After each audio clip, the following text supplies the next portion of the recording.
Hello friends, कैसे हो आप सब। उम्मीद करती हूँ कि आप सब लोग बहुत अच्छे होंगे। अन्नपूर्णा दिव्य चैनल में एक बार फिर से मैं दिव्या आप लोग का बहुत बहुत स्वागत करती हूँ। दोस्तों, आज के वीडियो में हम लोग एक सास बहू की कहानी को सुनेंगे। उम्मीद है कि ये कहानी आप लोग को जरूर पसंद आएगी। कहानी थोड़ी सी भी अच्छी लगे तो वीडियो को लाइक कीजिएगा। चैनल पे पहली बार विजिट कर रहे हैं तो मेरे अन्नपूर्णा दिव्य चैनल को सब्सक्राइब कीजिएगा और इस कहानी को ज्यादा से ज्यादा शेयर कीजिएगा। तो चलिए फिर शुरू करते हैं। अरे ये क्या, बहू के पैर की दूसरी उंगली तो पहले वाली से बड़ी। हाय हाय, ये क्या उठा लाए तुम लोग। मैंने कहा था ना कि मुझे भी लड़की देखने दो, लेकिन सभी ने सोचा ये बुढ़िया क्या करेगी देखकर, खुद ही देखे तो ढंग से तो देख लेते। पूर्वी की दादी सास कमला जी ऐसे ही वचन से स्वागत की पूर्वी का। जैसे ही विदाई के बाद ससुराल में गाड़ी से पहला कदम धरती पर रखी। पूर्वी और विपुल की अभी अभी शादी हुई। विपुल के पिता सोमनाथ जी और माता ललिता पूर्वी को देखने गए थे। पूर्वी की मीठी मुस्कान और बातचीत करने का तरीका सोमनाथ जी और ललिता को इतना प्रभावित किया कि पहली नजर में ही पूर्वी को बहू मान लिए।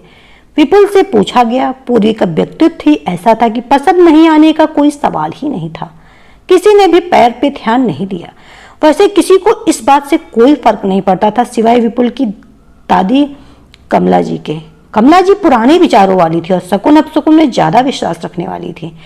उनके अनुसार पैर की दूसरी उंगली अगर पहली से बड़ी हो तो लड़की अपशकुनी होती है। इसलिए शादी के बाद जैसे ही पूर्वी गाड़ी से पैर धरती पे रखी, दादी सास की नजर उस पर पड़ गई और ऐसे कड़वे वचन से पूर्वी का गृह प्रवेश हुआ। पूर्वी दादी सास के ऐसे वचन सुनकर बहुत उदास हुई। ललिता जी पूर्वी को समझाते हुए बोली, उनकी बातों का बुरा मत मानो, थोड़ा पुराने ख्यालों की है। सासू माँ की बातों से पूर्वी को थोड़ा सा तसल्ली हुई। विपुल ने भी पूर्वी को समझाया, दादी दिल की, बस उनका विचार थोड़ा पुराना है। मम्मी भी उनकी बातों को उतना बुरा नहीं मानती। उम्मीद करता हूँ तुम सबसे सामंजस्य बैठा लोगी। पूर्वी सोची, जहाँ सब लोग इतने अच्छे वहाँ एक दादी सास को तो मैं संभाल ही लूंगी। पूर्वी दूसरे दिन से किचन घर सब संभाल ली। उसकी कार्य कुशलता देखकर सभी लोग खुश थे, लेकिन कमला जी कोई न कोई कमी निकाल ही देती। पूर्वी कमला जी की बातों को ध्यान ही नहीं देती थी। एक दिन पूर्वी अभी पोछा ही लगा रही थी, फर्श गीला था। ललिता जी नहा कर निकली और पूजा करने जा रही थी। पैर फिसली और गिर पड़ी। पूर्वी दौड़कर ललिता जी को उठाई। सुबह का समय था। विपुल अभी तैयार ही हो रहा था ऑफिस जाने के लिए। ललिता जी को हॉस्पिटल ले जाया गया। डॉक्टर ने फ्रैक्चर बताया। प्लास्टर कराकर ललिता जी को घर लाया गया। कमला जी बोली, और लाओ अपशकुनी लड़की को, देखो 1 महीने में नतीजा सामने आ ही गया। ललिता जी का पैर फिसल तो इसमें बहू का क्या दोष। माँ बंद करो इस तरह बहू को कोसना। सोमनाथ जी माँ को चुप कराते हुए बोले।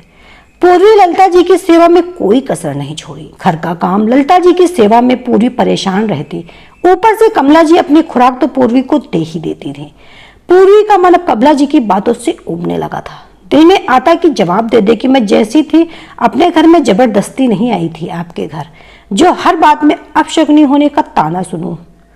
विपुल ऑफिस से आते ही माँ पापा और दादी का पैर छूकर आशीर्वाद लिया। सोमनाथ जी पूछे, क्या बात है बेटा, बहुत खुश दिखाई दे रहे हो। हाँ पापा, आज मेरा प्रमोशन हुआ और हाइक भी बहुत अच्छी मिली, मैं आज बहुत खुश हूँ। पूर्वी भी खुशखबरी सुनकर बहुत खुश हुई। विपुल के सिर पर हाथ रखते हुए कमला जी बोली, मेरा पोता तो है ही हीरा, जुग जुग जियो बेटा, खूब तरक्की करो। एक दिन पूर्वी खाना बना रही थी, उसका जी मचनाने लगा। वो दौड़कर बेसिन की तरफ गई। ललिता जी बोली, क्या हुआ बहू, तबीयत तो ठीक है ना। पूर्वी बोली, ठीक है मम्मी जी, बस जी मचला रहा। ललिता जी बोली, खुशखबरी लगती है, अब ज्यादा काम मत किया करो, अपने खाने पीने पे ध्यान दो। इस खुशखबरी से पूरे घर में खुशी छा गई। ललिता जी भी ठीक हो गई थी। बहू के काम में हाथ बटाने लगी। पूर्वी बहुत संभल कर ही चलती थी, लेकिन होली को कौन टाल सकता। अभी गीले कपड़े लेकर छत पे ही जा रही थी कि कैसे पैर किसी चीज से उलझ गया और गिर पड़ी। सीढ़ी से गिरते पेट में चोट लग गया और अनहोनी घटना घट गई।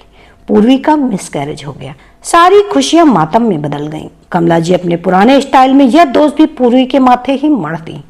कमला जी बोली, मुझे तो पहले से ही पता था कुछ ना कुछ तो गड़बड़ होगा ही। जहां अपशकुनी रहती है वहां ज्यादा दिनों तक खुशी नहीं टिकती। अब पूर्वी का सब जवाब दे चुका था। कमला जी से बोली, ये तो अच्छा रहा दादी माँ, घर में कुछ भी बुरा हो तो मेरे अपशकुनी होने की वजह से, और अगर कुछ अच्छा हो तो उसकी मेहनत का फल। ये दोहरी नीति क्यों, अगर बुरा मेरी वजह से होता तो अच्छा भी मेरी वजह से होता। सोमनाथ जी बोले, बहुत सही कहती है माँ, वैसे तो किसी की वजह से कुछ नहीं होता, लेकिन कुछ बुरा का ठीकरा अगर बहू के माथे मारती हो तो अच्छा के लिए भी बहू को ही जिम्मेदार ठहराओ। कमला जी की बोलती बंद हो गई। पूर्वी बोली, आज के बाद बुरा के लिए आप मुझे अपशकुनी बोलेंगी तो याद रखिएगा, कुछ भी अच्छा हो उसके लिए भी आपको मुझे ही जिम्मेदार ठहराना होगा। उसके बाद कमला जी पूर्वी को टोकना ही छोड़ दी। ललिता जी पूर्वी से बोली, वाह बहू, तुमने तो मेरी सासू माँ की भी बोलती बंद कर दी। तो दोस्तों, छोटी सी कहानी आप लोग को कैसी लगी? उम्मीद है कि जरूर पसंद आई होगी। कहानी थोड़ी सी भी अच्छी लगे तो इस कहानी को लाइक कीजिएगा, चैनल को सब्सक्राइब कीजिएगा और इस कहानी को ज्यादा से ज्यादा शेयर कीजिएगा। तो चलिए फिर मिलते हैं नेक्स्ट वीडियो में नई कहानी के साथ। तब तक के लिए bye bye. Subscribe now and press the bell icon. Never miss an update.